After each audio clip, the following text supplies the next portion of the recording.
The 99-year-old grandfather took his grandson's hand and said, "I'm going to tell you one last story, maybe the most important one."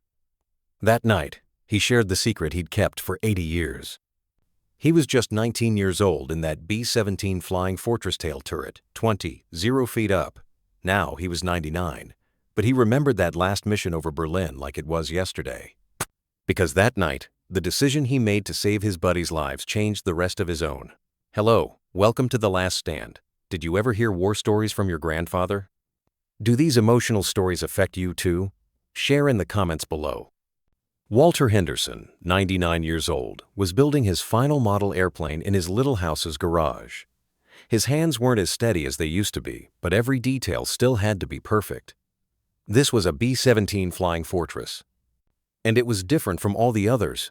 His grandson, Michael, 16 years old, would come spend time with his grandpa every weekend. He'd grown up around Walter's garage, filled with hundreds of model planes.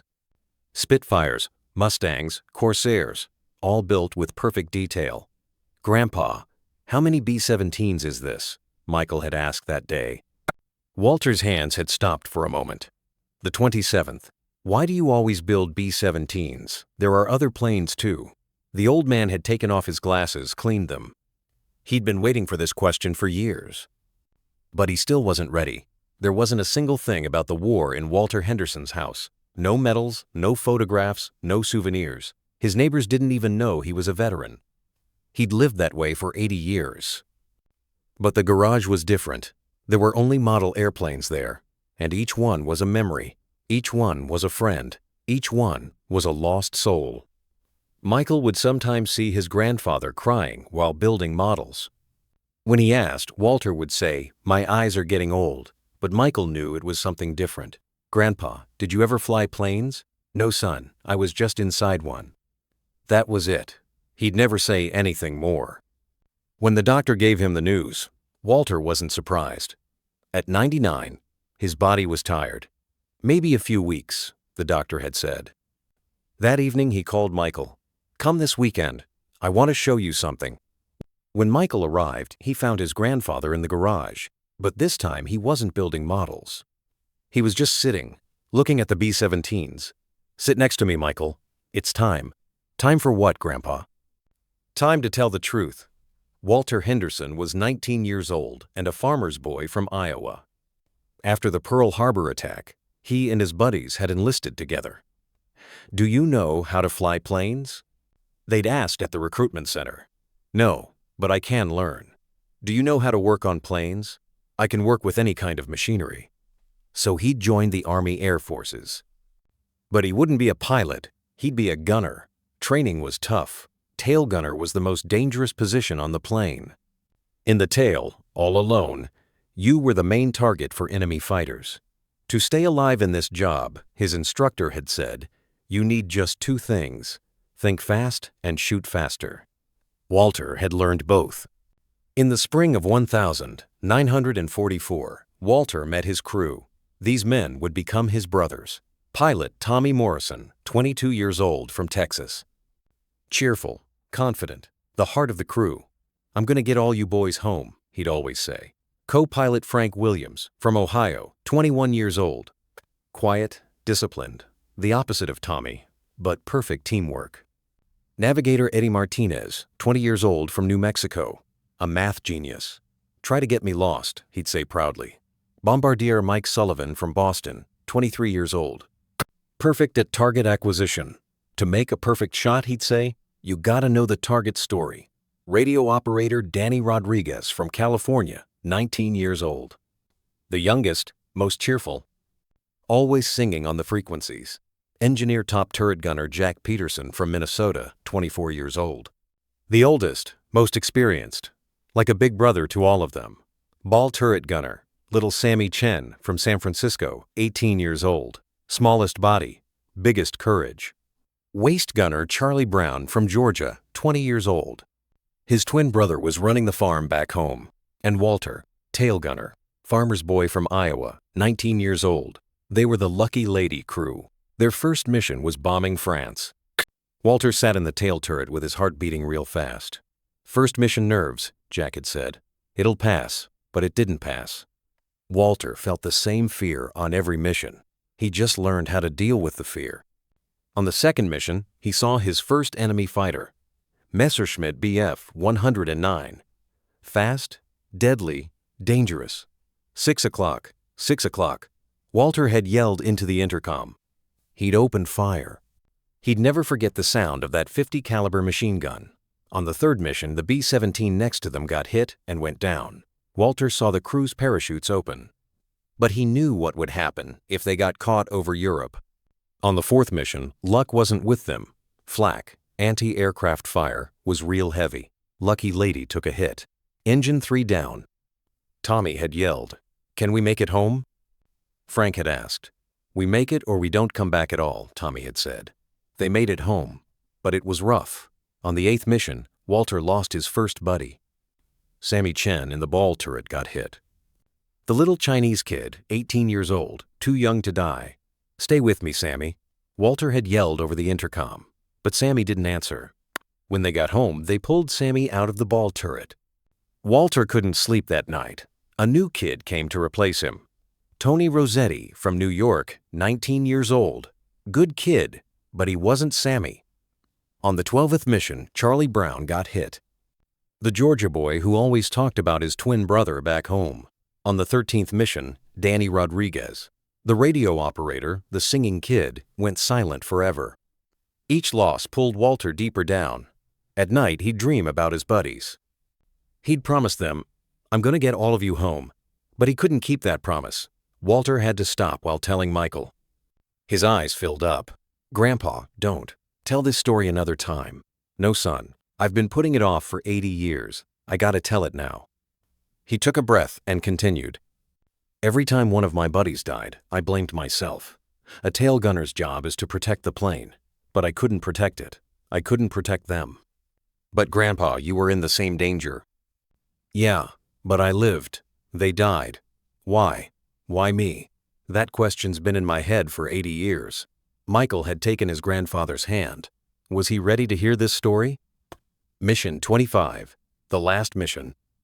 Walter didn't know it, of course, but it would be the last mission for the Lucky Lady crew, Berlin, the heart of Germany. The most dangerous target. "This is the last one, boys," Tommy had said. "We finish this, we're all going home." At the briefing, they'd shown the target. A tank factory in Berlin. It was a tough target. Flak would be heavy.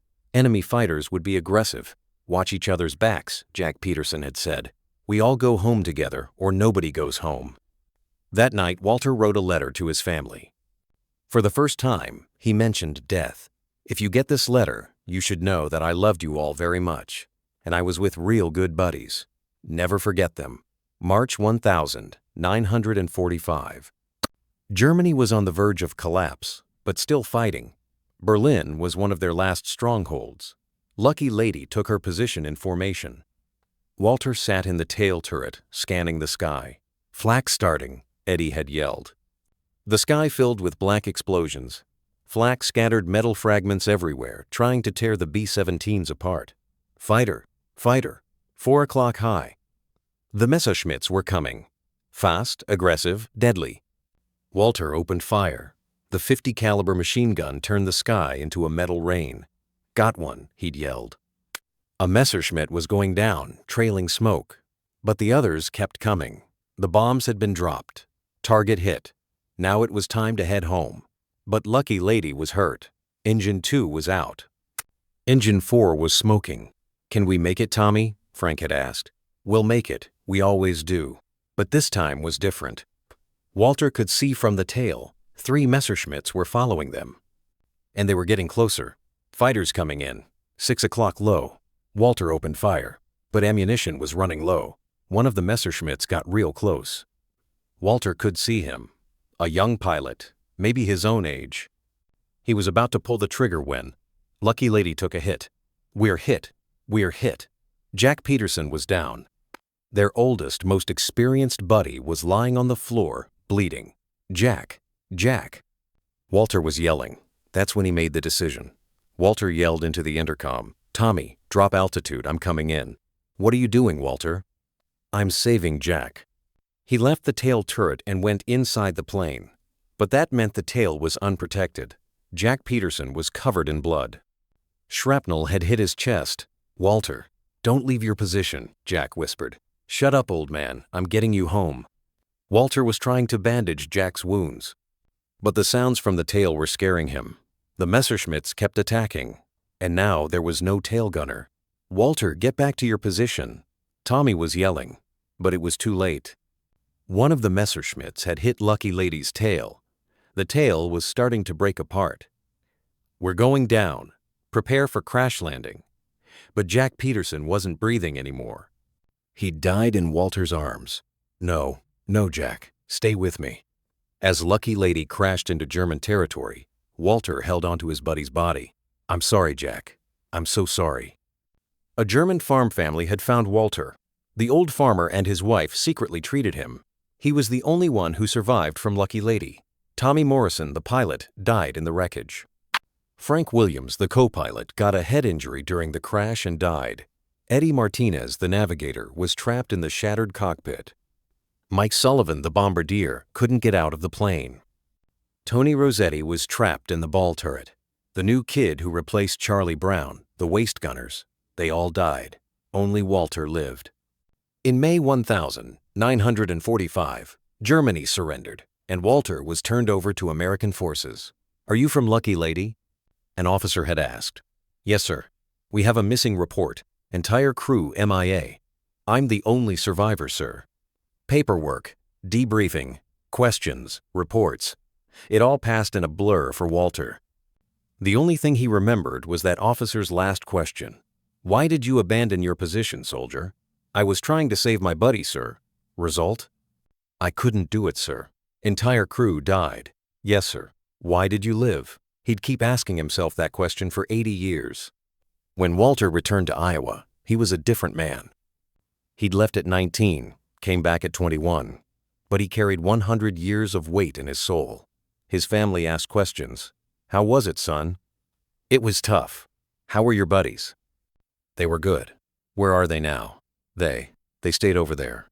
He wouldn't talk more. He couldn't talk. Walter got married to a beautiful girl named Mary.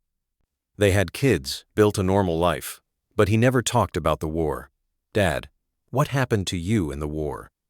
His son Jack had asked one day. "It doesn't matter, Jack. It's in the past. But I'm curious. Some things should be forgotten." And Jack didn't ask anymore. Walter's grandson Michael asked the same questions years later. "Grandpa, are you a hero?" "No, son. I just survived." After he retired, Walter started building model airplanes. When he built his first B-17, his hands were shaking. "This is Lucky Lady," he'd murmured. "My plane." Every detail was perfect. Every rivet, every panel, every window, just like the real thing. When he finished, his eyes filled up. "Tommy, Frank, Eddie, Mike," he'd whispered. "This is for you guys." Then he built another one, and another. Each B-17 was for a buddy. Each model was a memory. Each plane was a lost soul. As Michael grew up, he became more interested in his grandfather's models. "Grandpa, are these real planes?" "Yes, son, very real." "Did you work with these planes?" "With one of them." "Which one?" Walter had pointed to Lucky Lady. "This one. Tell me about it." "Not now." This conversation repeated for years. Michael would ask questions. Walter would dodge them. At 99, in the hospital bed, Walter knew his final days were here. Michael came to visit every day. "Grandpa, I want to ask you something." "Go ahead. Why didn't you ever talk about the war?" Walter was quiet for a long time. Because I was ashamed." "Why?" "Because I lived and they died." "That's not your fault." "You don't understand, Michael. I was the tail gunner. I was supposed to protect them. But I couldn't protect them." That's when Walter made the decision. It was time to tell the truth. "Sit next to me, Michael. I'm going to tell you one last story." And Walter started telling everything. About Tommy Morrison, the cheerful pilot from Texas. About Jack Peterson, the big brother from Minnesota. About Sammy Chen, the little kid who died at 18. About the Berlin mission, the last mission. About his decision, trying to save Jack. About the result, all of them dying. About his guilt, 80 years of burden. Michael was crying, but Walter wasn't done yet. Michael, you know why I blamed myself for 80 years? Why, Grandpa? Because I left my tail gunner position. If I'd stayed in position, maybe I could have protected the plane. Maybe they all could have lived. But you were trying to save Uncle Jack. Yeah. And I couldn't save him. I couldn't save any of them. Grandpa, did you ever think you were a hero? Walter was surprised. A hero? You risked your life for your buddy. You left your position because you loved him. But they all died. You've been blaming yourself for 80 years for something you couldn't control. For the first time, Walter started thinking differently. What would Tommy say about this? Michael had asked. Walter smiled. Tommy would say, Walter, you're stupid, but you're a brave stupid. That night, Walter dreamed about the Lucky Lady crew. Tommy Morrison with his smile. Hey Walter, how's it going? Jack Peterson. Still building model planes, old man? Eddie Martinez. Still bad at math? Sammy Chen. Did you build a model for me? They were all there. They were all smiling. I'm sorry, guys. Walter had said, I couldn't protect you. Walter, Tommy had said, you did protect us. How? You all died. You kept us alive for 80 years, in every model plane, in every memory. We died, but we weren't forgotten. Jack Peterson had added, you left your position because you loved your buddy. That's not wrong, Walter. That's humanity. When Walter woke up, he was crying. But this time it was different. He felt peace. When he got home from the hospital, Walter started building his final B-17. This one was special. He put a little plaque underneath. Lucky Lady Crew. They gave everything for freedom. Tommy Morrison, pilot Frank Williams, co-pilot Eddie Martinez, navigator Mike Sullivan, bombardier Danny Rodriguez, radio operator Jack Peterson, engineer, top turret gunner Sammy Chin, ball turret gunner Charlie Brown, waist gunner Tony Rossetti, ball turret gunner, replacement, and all the others who never made it home, never forgotten by Walter Henderson, tail gunner. Michael, I want to give you something. Walter had given his grandson the most beautiful B-17 model. This is going to be mine? Yeah, but with one condition. What's that? You won't forget this story. You won't forget Tommy, Jack, Sammy, all of them. I won't forget, Grandpa. And one more thing. What? If someday people forget about their heroism, you'll tell it. They were the real heroes. I just got lucky. Michael was crying. Grandpa, you're a hero too. Maybe, son. Maybe. Walter's last weeks passed peacefully. He was at peace now. The 80-year burden had lifted from his shoulders. When he went to the hospital for the last time, he called Michael to his side. Use the model planes, son. Make an exhibit. Let people see them. How, Grandpa? Look, put a plaque under each plane. Write each crew member's name. Tell their stories. I will. And Michael? Yeah, Grandpa? When I'm gone, bury me with Lucky Lady. Keep this model with me. Walter Henderson died peacefully at 99. With his last breath, he murmured, Tommy, I'm coming. At the funeral, only family was there. Nobody knew he was a veteran because Walter never talked, but Michael had done something. He'd notified the American Legion. On the day of the funeral, unexpected visitors came. American Legion Honor Guard. 6 veterans in dress uniform. We're here for Walter Henderson, they'd said, but nobody knew that. We know now. Your grandfather was a hero. The Honor Guard draped an American flag over Walter's casket. Taps was played. A 21-gun salute was fired. The flag was folded and given to Michael. On behalf of a grateful nation, Michael was crying. His whole family was crying. And at that moment, everyone understood. This wasn't just a farmer. This was a hero. Michael kept the promise he made to his grandfather. He opened an exhibit at the local museum, the last flight of Lucky Lady, 27 Model B-17s, each with a plaque underneath, each crew member's story. And in the center, the biggest model, Lucky Lady, the B-17 that Walter lived through. At the exhibit opening, Michael gave a speech. My grandfather stayed silent for 80 years. He blamed himself, but he was a hero, and so were his buddies. They gave everything for freedom. Visitors came. Old veterans, students, families. and everyone learned the story of the Lucky Lady crew. One day, while Michael was walking through the exhibit, an old man approached. "Excuse me, you're Walter Henderson's grandson?" "Yes, sir. My father served with him. He was in the 8th Air Force, too." "Really?" He talked about the Lucky Lady crew, said they were the bravest men he ever knew. And that's how Walter Henderson's story lived on. Through his grandson, through the models, through the memory of those who never came home. The Last Stand brings you these stories every day. Because some heroes stay silent for 80 years. But their stories deserve to be told.